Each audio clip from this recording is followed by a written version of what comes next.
Film की शुरुआत होती है एक छोटी सी लड़की आयरिन से, जो अपने पापा के साथ जंगल में छुपन छुपाई खेल रही होती है। इसके बाद उसके पापा उसे मशरूम तोड़ना सिखाते हैं। आयरिन एक मशरूम उठाकर अपनी टोकरी में रख लेती है। इसके बाद आयरिन पीछे रुक जाती है क्योंकि उसे पेशाब जाना होता है, जबकि उसके पापा मुख्य सड़क की तरफ बढ़ जाते हैं। लेकिन जब आयरिन अपने पापा को ढूंढने निकलती है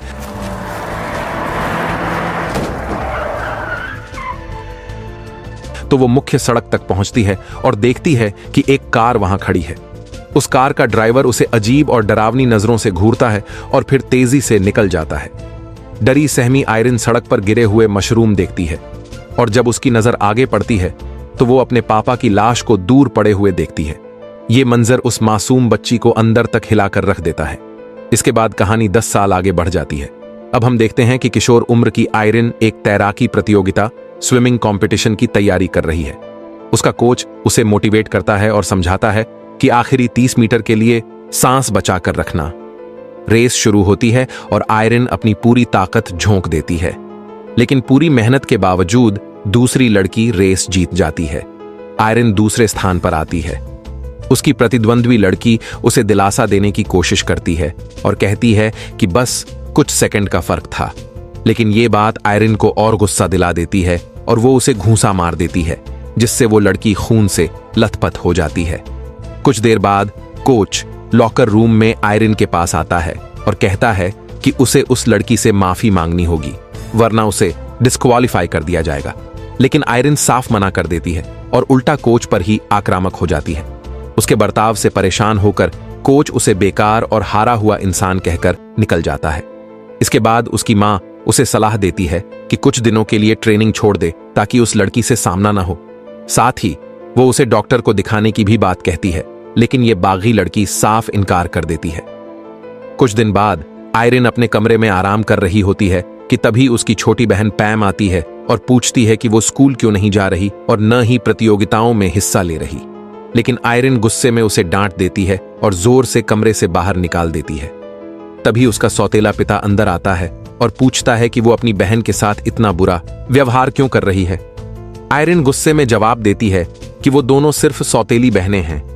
मां तुरंत बीच बचाव करती है और कहती है कि अगर वो पढ़ाई नहीं करना चाहती तो उसे कोई नौकरी ढूंढनी चाहिए। लेकिन ये गुस्सैल लड़की और भड़क जाती है। वो अपनी मां पर आरोप लगाती है कि उन्होंने नई जिंदगी शुरू कर दी है और अपने असली पिता को भुला दिया है। ये सुनकर उसकी मां उसे जोर से थप्पड़ मार देती है, जिससे आयरिन का दिल गहराई तक दुख जाता है। अगले दृश्य में आयरिन अपनी आंटी के घर पहुंचती है, जहां आंटी उसे प्यार से गले लगाती है और अपने पास रहने का ऑफर देती है। आयरिन उनकी मदद की सराहना करती है और वादा करती है कि ये बस थोड़े समय के लिए है, जब तक उसे नौकरी नहीं मिल जाती। आंटी भी मान जाती है और उसे अपने योगा क्लास में शामिल होने का न्योता देती है, अगर वो चाहे तो। दोपहर में आयरिन अपनी आंटी की योगा क्लास में पहुंचती है, क्योंकि उसके पास करने के लिए कुछ और नहीं होता। सेशन के दौरान एक मध्यम आयु की महिला, जिसका नाम मिलाना है, गर्दन के दर्द से परेशान होकर क्लास बीच में ही छोड़ देती है। बाद में आयरिन उससे बातचीत शुरू करती है और मिलाना बताती है कि अब उसे लगता है कि वो अपनी नौकरी के लिए बहुत बूढ़ी हो रही है। जिज्ञासु आयरिन पूछती है कि वो करती क्या है, तो मिलाना बताती है कि वो एक फैक्ट्री में फोरमैन है। आयरिन उससे पूछती है कि क्या वो उसकी मदद करके वहां नौकरी दिला सकती है। महिला हामी भरती है। कुछ समय बाद मिलाना आयरिन को फैक्ट्री लेकर आती है। वो उसे कई मशीनें दिखाती है और समझाती है कि ये कैसे काम करती हैं। साथ ही वो आयरिन को आश्वासन देती है कि चिंता मत करना, शुरुआत में उसे आसान वाले विभाग में रखा जाएगा। तभी फैक्ट्री का मालिक माइकल वहां पहुंचता है। मिलाना उसका परिचय आयरिन से कराती है और बताती है कि ये नई वर्कर है। माइकल उसके बारे में जानना चाहता है और बातचीत में पता चलता है कि वो 18 साल की है और स्कूल छोड़ चुकी है। लेकिन जैसे ही माइकल उसका पूरा नाम सुनता है, आयरिन ट्रेवलियन, वो दंग रह जाता है। वो बिना कुछ कहे वहां से चला जाता है। इसके बाद हम देखते हैं कि माइकल बेचैन होने लगता है और उसके जहन में कई साल पहले की एक घटना ताजा हो जाती है। तब वो जवान था और अपने दोस्तों के साथ नशे में धुत हुआ करता था। एक दिन उन्होंने उसे रम की बोतल की शर्त लगाकर ऊंची इमारत से कूदने की हिम्मत दिलाई। पूरा हुजूम जमा हो गया ये देखने के लिए। माइकल ने छलांग लगाई और सुरक्षित उतरकर शर्त जीत भी ली। तभी उसकी नजर एक लड़की पर पड़ी, लॉरा। ये वही थी जिसके साथ उसका कभी छोटा सा अफेयर रहा था। लेकिन उसे उसका नाम भी ठीक से याद नहीं था। माइकल ने अपने चार्म से लॉरा को अपने साथ चलने के लिए मना लिया। दोनों उसकी कार तक पहुंचे और वहां उनके बीच नजदीकियां बढ़ गईं। इसी दौरान लॉरा ने उससे पूछा कि क्या वो अगली बार उसे याद रखेगा और क्या वो उसे अपने घर बुलाएगा। लेकिन माइकल ने साफ कर दिया कि वो इस तरह की किसी भी कमिटमेंट में दिलचस्पी नहीं रखता। ये सुनकर लॉरा गुस्से में पैदल ही घर जाने लगी। हालांकि अपने व्यवहार पर ग्लानि महसूस करते हुए माइकल ने उसे वापस कार में बैठने के लिए कहा। लॉरा ने अनमने मन से हामी भरी, लेकिन शर्त रखी कि चूंकि माइकल नशे में है इसलिए गाड़ी वहीं चलाएगी। वर्तमान में माइकल के पास लॉरा आती है, जो अब उसकी पत्नी है। वो पूछती है कि वो इतना बेचैन क्यों है, तो माइकल जवाब देता है कि उनका जर्मन क्लाइंट उन्हें डिनर पर बुला रहा है ताकि एक बड़ा सौदा फाइनल किया जा सके। वो सुझाव देता है कि लॉरा भी चले, क्योंकि वो एक बेहतरीन वकील है। ये सुनकर लॉरा खुशी खुशी मान जाती है। उस रात हम देखते हैं कि माइकल अब भी बेचैन है और उसके दिमाग में लगातार विचार दौड़ रहे हैं, जिससे उसे नींद नहीं आती। अगले दिन अचानक वो मिलाना से कहता है कि उसने तय कर लिया है कि आयरिन को नौकरी से निकाल देगा, क्योंकि उन्हें नए कर्मचारियों की जरूरत नहीं है। मिलाना हैरान होकर पूछती है कि क्या लड़की ने कोई गलती की है या फिर वो उसे पहले से जानता है, लेकिन माइकल तुरंत इनकार कर देता है। तब मिलाना जिद करती है कि कम से कम आयरिन को उसका ट्रायल पीरियड पूरा करने दे। वो वादा करती है कि अगर लड़की से कोई गलती हुई तो वो खुद उसे निकाल देगी। माइकल के पास मानने के अलावा कोई चारा नहीं होता। उधर आयरिन के पास उसका एक सहकर्मी लॉरिस आता है, जो उसमें दिलचस्पी लेता दिखता है। वो उससे उसका सोशल मीडिया अकाउंट मांगता है, लेकिन आयरिन जवाब देती है कि उसके पास कोई अकाउंट नहीं है। लॉरिस उसे बताता है कि अगर उसका मन हो तो वो उसे एक पब में मिल सकती है, जिसका नाम है पियाजा दांते। उनकी ये बातचीत एक और महिला सहकर्मी अगाटा देख लेती है, जो साफ तौर पर जलन महसूस करती है। शाम को हम देखते हैं कि माइकल और लॉरा अपने जर्मन क्लाइंट के साथ डिनर पर जाते हैं, लेकिन किसी वजह से माइकल वहां बिल्कुल अलग थलग और बेरुखा नजर आता है। यहां तक कि वो हल्की सी बदतमीजी भी कर देता है। ये देखकर लॉरा परेशान हो जाती है और माहौल को संभालने की पूरी कोशिश करती है ताकि सौदा हाथ से न निकल जाए। क्लाइंट तो यहां तक कि लॉरा से हल्की फुल्की फ्लर्टिंग भी करता है, लेकिन माइकल या तो इस बात को नोटिस ही नहीं करता या फिर जानबूझकर नजरअंदाज कर देता है। घर लौटने के बाद लॉरा अपने पति से पूछती है कि उसने इतने अहम क्लाइंट के साथ ऐसा रूखा बर्ताव क्यों किया, लेकिन माइकल पर कोई असर नहीं होता। वो उस आदमी को बेवकूफ कहता है जो बस अपने परिवार के पैसों पर जी रहा है। अगले दिन माइकल एक अखबार पढ़ रहा होता है जिसमें आयरिन की स्विमिंग प्रतियोगिता और उसके गुस्सैल बर्ताव की खबर छपी होती है। उधर आयरिन एक स्थानीय पूल में पहुंचती है तैरने के लिए, क्योंकि यही एक चीज है जो उसके नकारात्मक ख्यालों से उसे राहत देती है। थोड़ी देर बाद कई लड़कियां ट्रेनिंग के लिए वहां पहुंचती हैं। कोच आयरिन से कहता है कि वो यहां नहीं तैर सकती या फिर उसे दूसरी लेन में जाना होगा। आयरिन बिना झिझक उसकी बात मान लेती है, लेकिन तभी कोच उसकी तैराकी देखकर चौंक जाता है, क्योंकि वो बेहद शानदार साबित होती है। पूल से निकलते समय आयरिन अचानक देखती है कि माइकल अपनी कार में ड्राइवर के साथ बैठा हुआ है। वो घबराते हुए उसकी तरफ हाथ हिलाती है, लेकिन माइकल बिल्कुल प्रतिक्रिया नहीं देता और ड्राइवर को तुरंत गाड़ी ले जाने का आदेश देता है। अगले दृश्य में हम देखते हैं कि आयरिन और लॉरिस एक क्लब में किस करते हैं और धीरे धीरे करीब आ रहे हैं। आने वाले दिनों में आयरिन अपनी रोजमर्रा की फैक्ट्री की दिनचर्या निभाती रहती है, जहां उसकी और लॉरिस की शरारती नजरों का आदान प्रदान होता है। साथ ही वो बीच बीच में तैरने भी जाती रहती है। एक दिन जब आयरिन काम पर पहुंचती है तो पाती है कि उसकी साइकिल का टायर अचानक पंक्चर है। वो तुरंत समझ जाती है कि ये जलनखोर अगाटा की करतूत है, लेकिन वो कुछ कहने के बजाय चुपचाप अपने काम में लग जाती है। थोड़ी देर बाद काम करते समय उसे लॉरिस का मैसेज मिलता है, जिसमें वो उसे मिलने बुलाता है। इसलिए आयरिन बीमार होने का नाटक करती है और छुट्टी मांगने के लिए अपने सुपरवाइजर के पास जाने निकलती है, लेकिन रास्ते में उसकी टक्कर माइकल से हो जाती है। वो पूछता है कि क्या हुआ। आयरिन कहती है कि वो बीमार है और उसे छुट्टी चाहिए। तभी माइकल की नजर बाहर खड़ी लॉरिस की ट्रक पर जाती है और उसे तुरंत समझ आ जाता है कि आयरिन झूठ बोल रही है। पहले तो वो छुट्टी देने से साफ मना कर देता है, लेकिन जब आयरिन गुस्सा दिखाती है तो आखिरकार मान जाता है और उसे जाने देता है। ऑफिस से निकलते वक्त आयरिन को लॉरा देख लेती है। वो हैरान होती है कि ये अनजान लड़की कौन है। जब वो माइकल से पूछती है तो वो कहता है कि ये नई वर्कर है और जल्दी जाना चाहती थी। उधर हम देखते हैं कि आयरिन और लोरिस ट्रक में साथ बैठे आराम कर रहे हैं। दोनों अभी अभी एक दूसरे के करीब आए थे। आयरिन उसे बताती है कि माइकल से उसकी बातचीत हुई थी और कैसे माइकल खिड़की से लोरिस के ट्रक को देख रहा था। यह सुनकर लोरिस डर जाता है कि कहीं उसे नौकरी से न निकाल दिया जाए। वो आयरिन को सख्ती से कहता है कि उनके रिश्ते को गुप्त रखा जाए। अगले दिन काम पर अचानक आयरिन के पास एक गर्भवती औरत आती है और उस पर चिल्लाने लगती है कि वो उसके पति लोरिस के साथ सो रही है। यह सुनकर आयरिन हक्की बक्की रह जाती है और तुरंत पलटवार करती है। आयरिन पलटकर कहती है कि लोरिस तो आधी फैक्ट्री की औरतों के साथ रह चुका है और इसका सबसे बड़ा सबूत है अगाटा।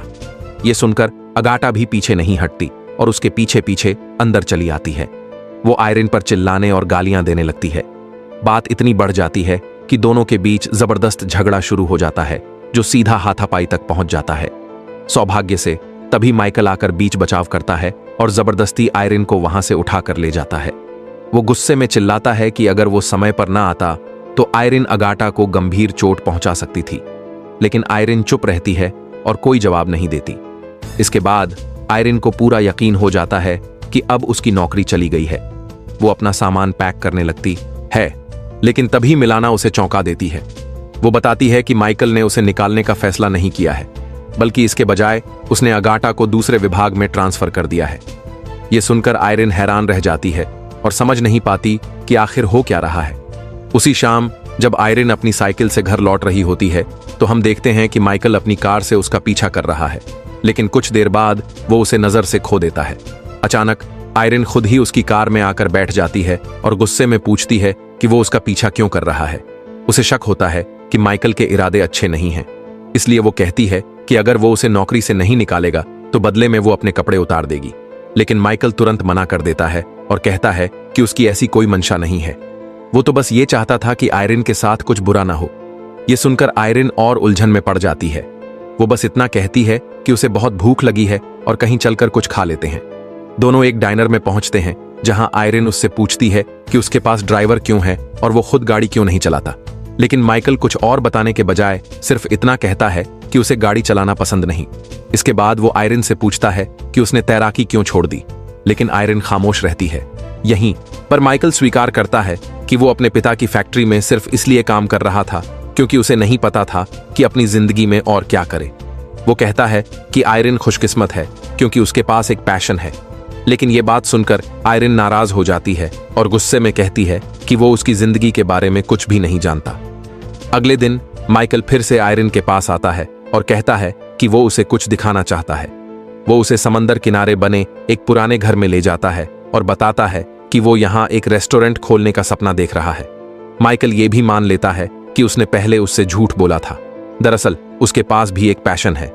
दोनों कुछ देर तक समुद्र की लहरों को देखते हैं और फिर दूर खड़े एक कपल को निहारते हैं। तभी आयरिन उस आदमी का स्केच बनाने लगती है। माइकल पूछता है कि क्या वो ड्रॉ कर सकती है, तो आयरिन अचानक बताती है कि वो असल में उस आदमी का चेहरा याद करने की कोशिश कर रही है जिसने 10 साल पहले उसके पापा को कुचल दिया था। वो सोचती है कि शायद उस आदमी ने अपनी जिंदगी आगे बढ़ा ली होगी, शादी कर ली होगी और बच्चे भी होंगे। लेकिन माइकल कहता है कि हो सकता है इसके उलट हो और उसकी जिंदगी तो बस एक जीता जागता नर्क बन गई हो। कुछ दिन बाद काम के बाद आयरिन माइकल की कार के पास जाती है और उससे बात करने की कोशिश करती है। वो पूछती है कि वो इन दिनों उसका पीछा क्यों नहीं कर रहा और क्या वो साथ समय बिताना चाहता है। लेकिन माइकल अचानक कह देता है कि वो बिजी है और गाड़ी लेकर वहां से चला जाता है। ये सुनकर आयरिन आहत हो जाती है और खुद को ठुकराया हुआ महसूस करती है। अगले दिन जब आयरिन लोकल पूल में तैर रही होती है तो कोच उसकी तारीफ करता है और कहता है कि उसकी किसी भी लड़की की गति आयरिन जैसी नहीं है। तभी आयरिन नोटिस करती है कि माइकल काफी देर से उसका इंतजार कर रहा है। जब आयरिन उससे पूछती है कि वो यहाँ क्या कर रहा है तो माइकल बताता है कि वो उसके लिए एक छोटा सा गिफ्ट लाया है, अपने रूखे व्यवहार के लिए माफी मांगने के लिए। शुरुआत में आयरिन उसे माफ करने से इनकार कर देती है, लेकिन धीरे धीरे माइकल उसे मना लेता है। इसके बाद दोनों साथ वक्त बिताते हैं, पिकल बॉल खेलते हैं और हंसते मुस्कुराते पल गुजारते हैं। खेल खेल में वो गलती से किसी की कार का रियर व्यू मिरर भी तोड़ देते हैं और बच्चों की तरह हंसते हुए भाग जाते हैं। इसी दौरान आयरिन पहली बार माइकल को दिल से हंसते हुए देखती है। अगली सुबह आयरिन अपने कोच का ऑफर स्वीकार कर लेती है और स्विमिंग टीम में शामिल होने का फैसला करती है। वो ये बात माइकल को भी बताती है, और माइकल सचमुच उस पर गर्व महसूस करता है। लेकिन थोड़ी देर बाद माइकल की पत्नी उससे मिलने आती है और उसे इतना खुश देखकर हैरान हो जाती है। माइकल के ऑफिस से निकलते ही शक से भरी लॉरा उसकी फाइलें खंगालने लगती है। वहीं उसे आयरन की प्रोफाइल मिल जाती है। प्रोफाइल पढ़ते ही लॉरा के चेहरे का रंग बदल जाता है, जैसे किसी गहरी सच्चाई ने उसे हिला दिया हो। शाम को जब माइकल घर लौटता है तो लॉरा बड़े उत्साह से उसे खुशखबरी देती है कि वो प्रेग्नेंट है। लेकिन यह सुनकर माइकल के चेहरे पर कोई खुशी नहीं झलकती। फिर भी वो उसे गले लगा लेता है। तभी लॉरा बताती है कि यह सब झूठ था। वो तो बस ये परखना चाहती थी कि क्या माइकल अब भी उसकी परवाह करता है या नहीं। इसके बाद वो उस पर चिल्लाने लगती है कि वो आयरन के करीब क्यों जा रहा है, जो उस आदमी की बेटी है। माइकल शांति से समझाता है कि आयरन की जिंदगी बिखरी हुई है और वो बस उसकी मदद करना चाहता है। लेकिन लॉरा उसकी बात मानने से इनकार कर देती है, क्योंकि उसे साफ साफ समझ आ चुका है कि माइकल आयरन से प्यार करने लगा है। आखिर में लॉरा उसे साफ अल्टीमेटम देती है, वो आयरन से हमेशा के लिए दूर हो जाए ताकि उन सब की जिंदगी बेहतर रह सके। कुछ दिन बाद आयरन जबरदस्त जोश के साथ तैराकी की प्रतियोगिता में हिस्सा लेती है और जीत भी जाती है। उसके साथी और कोच उसे चीयर करते हैं, लेकिन उसकी नजरें भीड़ में सिर्फ माइकल को तलाश रही होती हैं।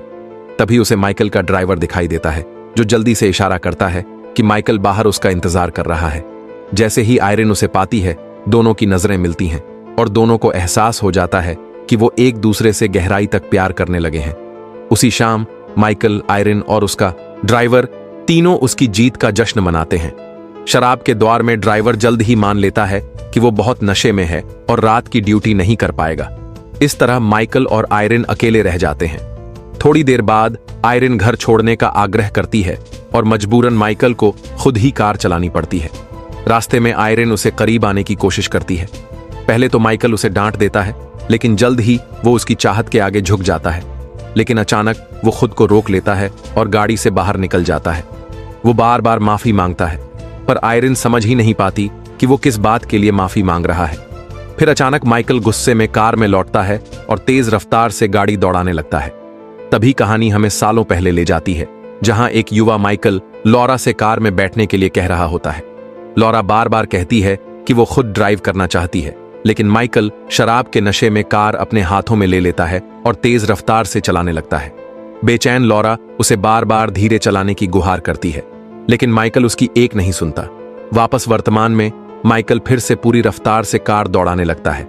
आयरन घबरा जाती है और उससे बार बार कहती है कि धीरे चलाए, लेकिन माइकल पर कोई असर नहीं होता। सीन सीधा 10 साल पहले के उस वक्त से जुड़ जाता है, जब नौजवान माइकल लापरवाही से जंगल के पास कार चला रहा था।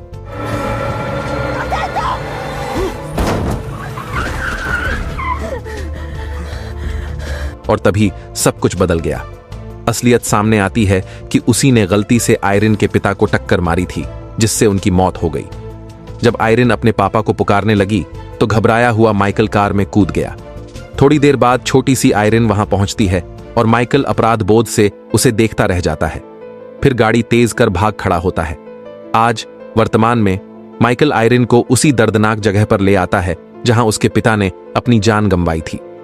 आयरन हैरान हो जाती है और पूछती है कि उसे ये जगह कैसे पता। माइकल जवाब नहीं देता और उसी पल आयरन सब समझ जाती है। माइकल टूटे दिल से बताता है कि उस हादसे के बाद से उसने हर एक दिन उसके बारे में सोचा है। यह सुनकर आयरन गुस्से में उसे जमीन पर गिरा देती है, पास का पत्थर उठाती है और तैयार हो जाती है उसका सिर कुचलने के लिए, अपने पिता का बदला लेने के लिए। लेकिन माइकल बिल्कुल विरोध नहीं करता, क्योंकि उसे लगता है कि आयरन इस सजा की हकदार है। मगर आयरन आखिरी पल में अपना गुस्सा कार पर उतारती है, उसकी खिड़की तोड़ देती है और वहां से चली जाती है। पूरी रात चलते चलते सुबह वह अस्पताल पहुंचती है, जहां उसकी मां नर्स का काम करती है। थकी हुई आयरन मां की बाहों में गिर जाती है और रोते हुए सालों की अपनी गलतियों के लिए माफी मांगती है। तभी मां चौंकाने वाली बात बताती है, माइकल आज सुबह खुद पुलिस के हवाले हो गया है। लेकिन यह सुनकर आयरन उलझ जाती है। उसे समझ नहीं आता कि उसे सुकून महसूस करना चाहिए या गम। फिर सीन कट होकर 5 साल बाद का वक्त दिखाता है। 5 साल बाद अब आयरन अपनी जिंदगी में अच्छा कर रही है। वह एक स्विमिंग कोच के रूप में काम करती है। एक दिन वह अपनी सौतेली बहन पैम के साथ घूमने जाती है। दोनों की गहरी दोस्ती और रिश्ता अब साफ झलकता है। सड़क पर चलते हुए अचानक आयरन की नजर एक नए खुले रेस्तरां पर पड़ती है। और उसके रोंगटे खड़े हो जाते हैं, क्योंकि उस रेस्तरां का नाम वही था जो उसने कभी मजाक में माइकल को सुझाया था। फिर सीन कट होता है। माइकल अपने रेस्तरां की मरम्मत और सजावट में डूबा हुआ दिखता है। अचानक उसे दूर से कुछ कदमों की आहट सुनाई देती है। वह पीछे मुड़ता है और हैरान रह जाता है जब देखता है कि उसके सामने आयरिन खड़ी है। सालों बाद उसे देखकर माइकल की आंखों में आंसू आ जाते हैं। वह खुश नजर आता है और दूसरी तरफ आयरिन हल्की सी मुस्कान देती है, जैसे वह उसे माफ कर चुकी हो और शायद उनके रिश्ते में अब भी एक नई शुरुआत की उम्मीद बाकी है।